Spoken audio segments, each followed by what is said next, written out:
9h-10h, Sud Radio, la vérité en face, Patrick Roger. La vérité en face. On va directement sur le terrain. Pour que la France aille bien, il faut qu'il y ait quand même de l'emploi. Et pour qu'il y ait de l'emploi, il faut qu'il y ait des entreprises qui puissent fabriquer, produire. Alors certes, on a voulu, dans les années, il y a une vingtaine ou une trentaine d'années, on s'est dit, on aura un pays sans usine. On sera uniquement sur le tertiaire, on fabriquera en Chine et ailleurs, ou dans l'ex-Europe de l'Est, et puis nous, on aura les cerveaux en ébullition, et ça tournera, ça fonctionnera. On s'est aperçu que non, et notamment pendant la crise du Covid, mais pas que, mais pour le très grand public, on s'est dit, oui, on a ouvert les yeux, on s'est dit, mais c'est pas possible, on ne fabrique plus de médicaments en France, ou quasiment plus, ou pas beaucoup en tout cas, et là, on s'est inquiété un petit peu, justement, pour notre pays. Olivier Luancy, bonjour. Bonjour.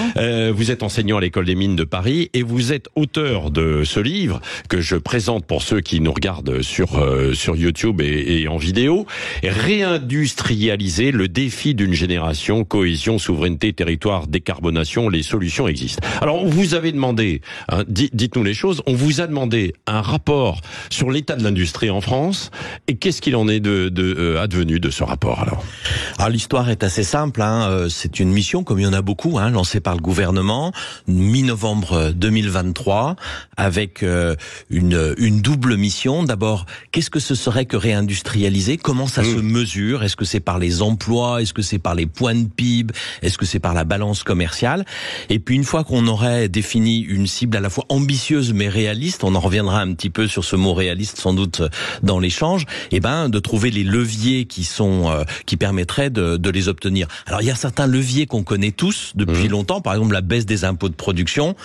Là-dessus, on bute sur d'autres questions budgétaires, mais il y a plein d'autres leviers qu'on pourrait mobiliser, dont je parle. Donc, par exemple, la commande publique. Notre État, nos collectivités locales, quand elles achètent des biens manufacturés, en fait, elles sont même moins patriotiques que nous.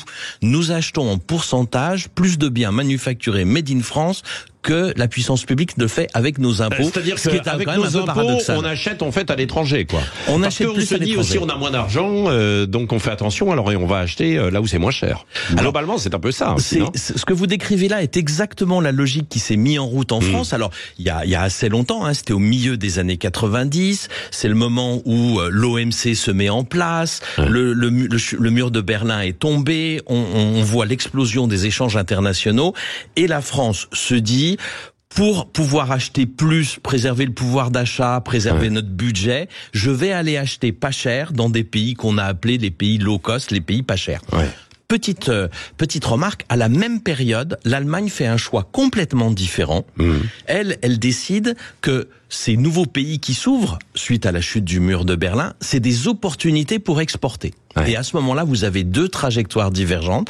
La France qui délocalise, la décennie funeste dont vous avez parlé, entre 2000 et 2010, la phrase terrible de Serge Turuc, patron d'Alcatel, je veux une industrie sans usine. Et puis, en face, l'Allemagne qui dit, non, je vais profiter de cette libéralisation des échanges pour exporter mes grosses berlines, mes machines-outils. Deux trajectoires différentes. L'Allemagne est à peu près un quart de son activité économique qui reste industrielle. Nous sommes à 10%.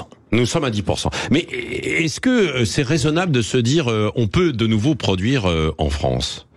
Compte tenu du coût du travail, etc. C'est ce que disent certains économistes, que c'est difficile.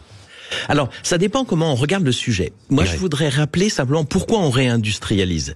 Si on pense qu'on réindustrialise juste pour créer quelques milliards en plus de valeur ajoutée dans notre richesse nationale, c'est bien, mais c'est un peu à courte vue.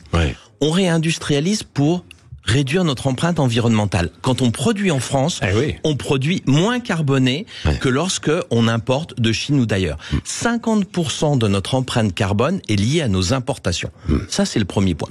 Le deuxième point, vous l'avez évoqué en introduction, on réindustrialise pour être souverain. 80% des molécules actives qui nous soignent dans nos médicaments sont fabriquées en Chine ou en Inde. Au moindre pépin, à la moindre épidémie, on l'a vu avec le Covid, demain, si c'est une épidémie bactériologique, nous importons 80% de nos antibiotiques. On le voit dans nos pharmacies quand il manque de l'amoxicilline pour soigner nos enfants. Donc, produire nationalement, c'est aussi un sujet de souveraineté. Oui. Et enfin, à tous les niveaux, hein, bien sûr. L'alimentation, c'est la même chose. La transformation alimentaire qui peut se faire sur le territoire. Le déplacement, l'automobile, c'est la même chose si on dépend complètement de la filière chinoise. Enfin, dans tous les secteurs. Hein. C'est vrai pour tous les secteurs, pas simplement le secteur de la pharmacie. Je l'ai pris comme un exemple. Et puis le troisième sujet qui moi me tient à cœur, c'est que on avait décidé de faire une économie, vous l'avez souligné, tertiaire, c'est-à-dire uniquement de services. Et en fait, ce qui se passe, c'est que les services à haute valeur ajoutée se sont concentrés dans nos métropoles. Alors c'est super, on a des très belles métropoles. Je parle pas que de Paris, je parle de Lille, de Lyon, de Marseille, de Bordeaux. Mais entre-temps, on a laissé dépérir des territoires entiers. Ce que j'appelle les villes moyennes, l'économie de la sous-préfecture ou de la petite préfecture qui, elle, vivait sur l'industrie. Parce que une usine, ça se mettra plus à côté d'une ville moyenne qu'à côté d'une grande métropole qui va s'étaler, où il va y avoir des prix qui vont exploser, etc. Oui, alors ça fait peur aussi parfois certains avec des discours très écolos qui disent oh là là mais une usine ça va polluer chez nous et tout, donc c'est pour ça qu'ils préfèrent aller polluer ailleurs quoi. Hein, c'est ce que vous avez dit et ce que vous dites d'ailleurs dans votre rapport que j'ai lu. Sébastien Gillet est avec nous, il est co-organisateur du grand rendez-vous industriel de la région Sud-Ouest qui se tient à partir d'aujourd'hui jusqu'à après-demain au parc des expositions et centres de convention de Toulouse. Bonjour Sébastien. Bonjour à vous. Est-ce que vous avez, j'imagine que ça vous parle, hein, ce qu'on vient de dire avec Olivier Luancy, quoi. Hein, produire sur les territoires, quoi. Je connais bien Olivier et je le remercie une nouvelle fois parce qu'il a été très clair, très pragmatique et pour quelqu'un qui ne connaît pas l'industrie, il a raconté toute une histoire qui est la réalité de la désindustrialisation de la France à la réindustrialisation de la France. Et c'est vrai qu'aujourd'hui, l'événement que je chapeaute aujourd'hui, mais Global Industrie, vous connaissez, illustre complètement aujourd'hui les enjeux de l'industrie qu'on peut avoir sur les 10-20 prochaines années. Les compétences, les jeunes, les savoir-faire, les métiers d'aujourd'hui parlent beaucoup plus aux jeunes, ils sont beaucoup plus RSE. Et je dirais que depuis 10 ans, cette prise de conscience a été prise au niveau politique et je veux surtout pas faire de politique quand je dis ça, mais c'est aussi une réalité. Depuis 2017, on a le sentiment que les pouvoirs publics ont mis le dossier de l'industrie, comment on réindustrialise la France, comment on réattire les jeunes à l'industrie, et le Covid a parfaitement illustré qu'aujourd'hui on relocalise. Alors même si on est sur un petit creux de la vague au niveau de l'industrie, il faut aussi le reconnaître, mais on est quand même encore sur une image qui se positive de l'industrie. On voit plein de jeunes qui reviennent à travers les WorldSkills, l'ont parfaitement illustré la semaine dernière à Lyon. Donc aujourd'hui, à travers les WorldSkills, donc c'est une grande compétition sur laquelle on met des métiers de l'industrie en avant, et on voit des jeunes aujourd'hui s'illustrer complètement sur les métiers de demain. Donc on n'est pas encore au bout du tunnel, mais on n'est plus au début du tunnel. Oui, alors parce que c'est important ce que vous venez de dire, Sébastien Gillet, parce que l'industrie, ça n'avait pas bonne presse, quoi. Y compris dans certaines écoles, on disait oui, non, tu vas aller dans les startups, dans des métiers qui n'étaient pas ceux de l'industrie. Vous dites aujourd'hui que ça revient et que ça peut être à la mode entre guillemets, hein. Ça revient parce que les métiers leur parlent beaucoup plus. On parle de digitalisation, on parle de robotisation, on parle d'IA. Donc c'est les métiers qui parlent beaucoup plus de jeunes aujourd'hui. Il y avait un discours aussi qui était à bannir. Moi j'ai 51 ans. Moi quand je travaillais pas bien à l'école, mon père disait il y a 30 ans, tu finiras dans une usine. Ça aujourd'hui en Allemagne, il faut savoir que les parents sont fiers quand les enfants travaillent dans une usine. Ça, ce discours, il est en train de tranquillement changer parce que les métiers changent, parce que aujourd'hui les entreprises et les pouvoirs publics ont pris conscience que si on n'a pas de jeunes dans l'industrie dans les 10 prochaines années, l'industrie meurt. Et un pays qui n'a pas d'industrie, c'est un pays qui meurt. Ouais, merci beaucoup Sébastien Gillet. Vous allez en reparler longuement ce soir dans les vraies voix avec Sud Radio, Philippe David, Cécile Ménébus et toute l'équipe qui sont à votre salon au parc des expositions de centre de convention de Toulouse. Si vous êtes dans la région, allez-y, ça vous donnera des idées. Vous allez rencontrer des industriels, des projets, etc. C'est particulièrement intéressant et ça se tient pendant 3 jours. Merci Sébastien Gillet.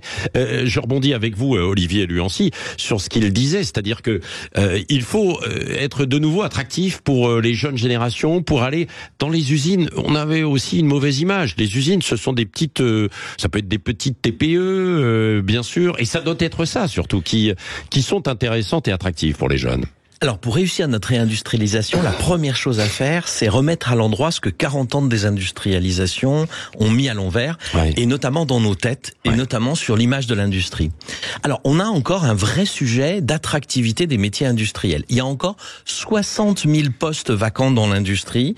On perd 6 milliards d'euros de valeur ajoutée à cause de ces 60 000 postes vacants. Je vous dis pas l'ampleur du sujet. Et quand on regarde un peu les raisons, on pourrait se dire, mais l'industrie, ça paye pas bien. C'est exactement le contraire. Les salaires dans l'industrie sont plus élevés que dans les services à niveau de formation équivalent.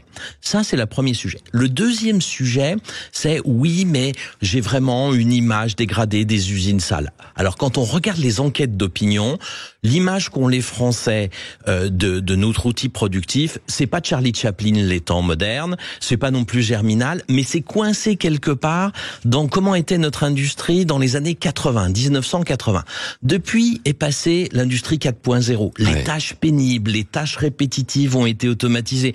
C'est ce que disait Sébastien Gillet avant. La digitalisation, la robotique et la cobotique est arrivée. Et donc, la réalité de notre industrie, elle est bien meilleure que l'image qu'on en a. D'où une première invite que j'ai, qui est aller visiter des sites industriels.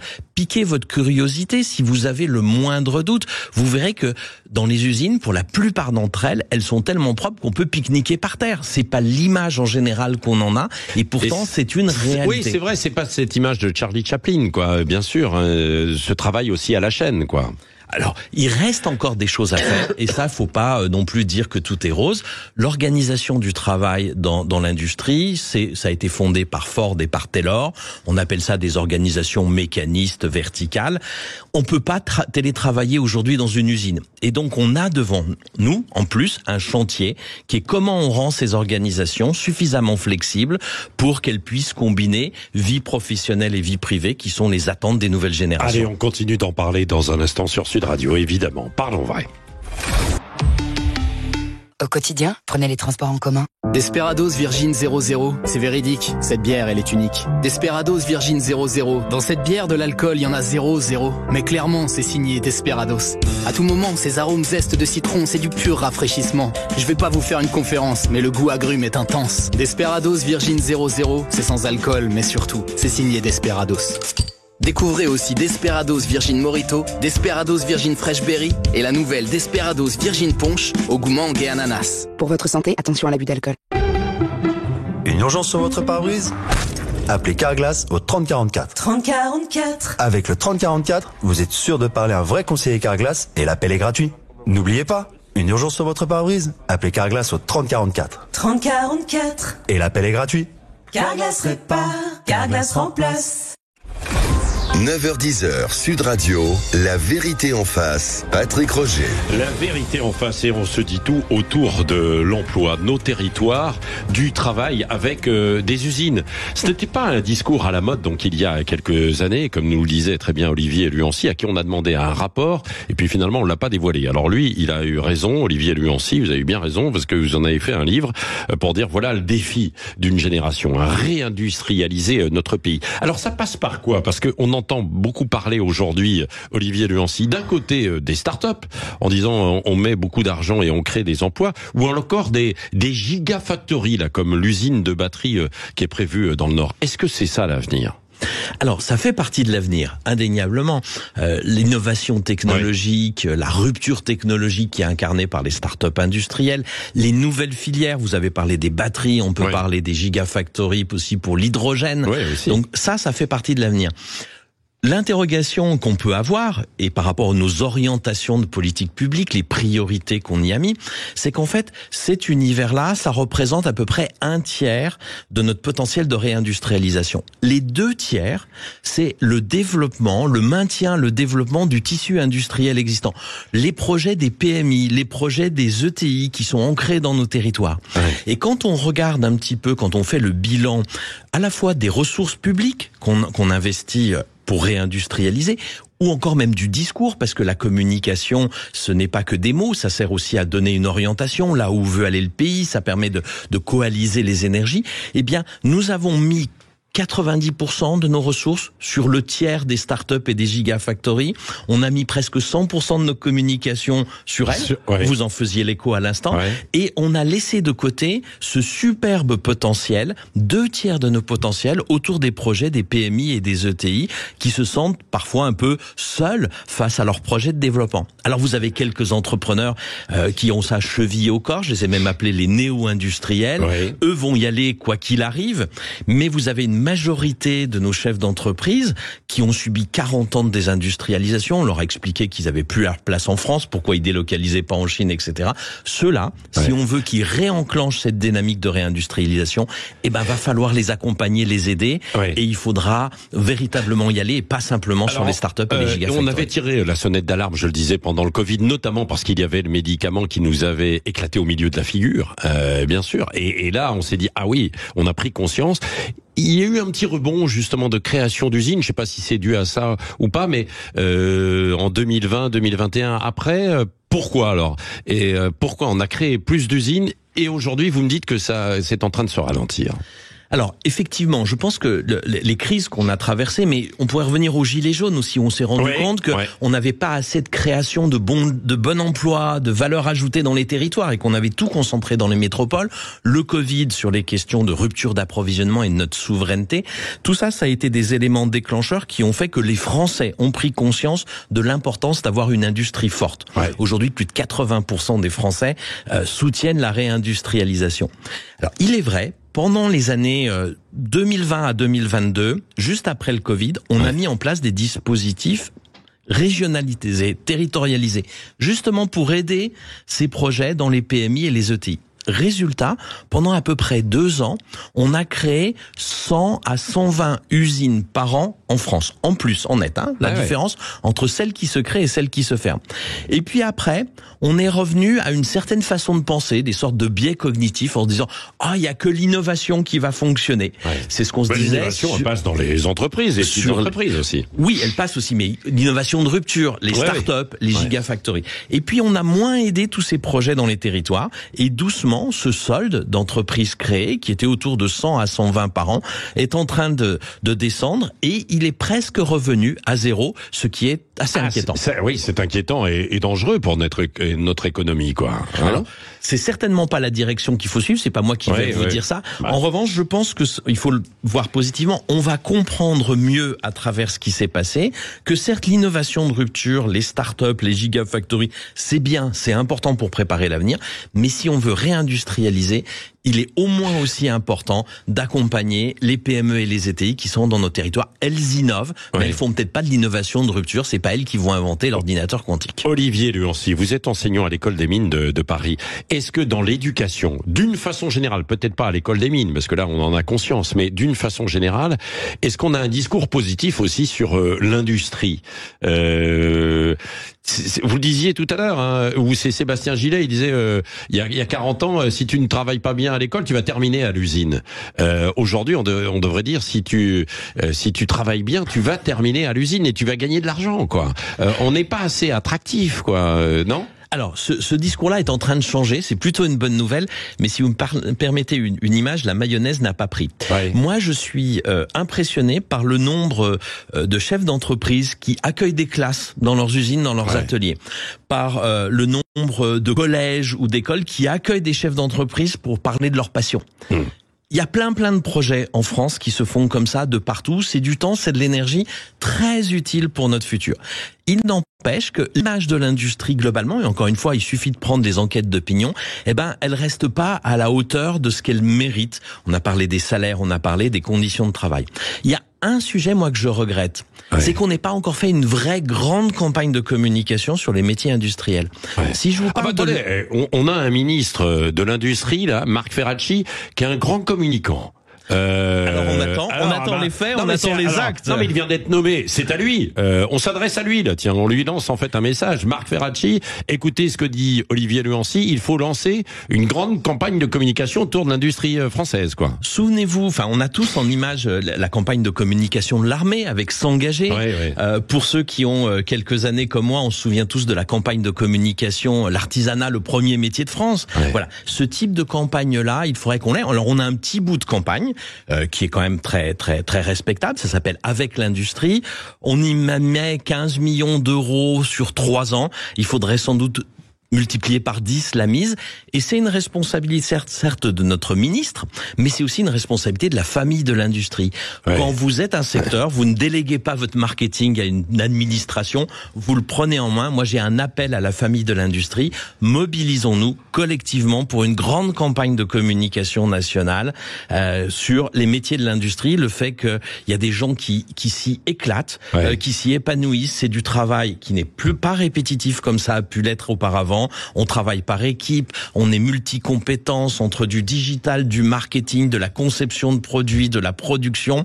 C'est un nouvel univers qui est ouvert avec plein de potentialités. Oui, et c'est vrai que ça passe par les bancs de l'école, quoi. Et comme vous le disiez, ouvrir les usines, certains chefs d'entreprise le font assez scolaire, quoi, pour qu'ils aient une image positive, quoi, bien sûr. Tout à fait. Et moi, alors par contre là, vis-à-vis du ministre, c'est plus le ministre de l'Éducation. J'ai un appel, c'est que toute personne en charge de l'orientation de nos enfants, au moins une fois par an, aille visiter une usine. Juste pour voir ce que c'est. Ouais. Je ne vends pas ma passion, mais je dis, allez, soyez curieux, allez regarder, vous verrez, c'est très différent de ce que vous croyez, et vous serez positivement surpris. Oui, absolument. Et c'est d'ailleurs la raison pour laquelle nous sommes Sud Radio nous-mêmes. Alors, ce ne sont pas que des scolaires qui écoutent Sud Radio ou qui sont à Sud Radio, mais les vraies voix sont ce soir en direct, en tout cas, du grand rendez-vous et du grand salon de la région sud-ouest sur l'industrie. C'est au parc des expositions et centres de convention de Toulouse. J'espère qu'il y aura des écoliers et des scolaires,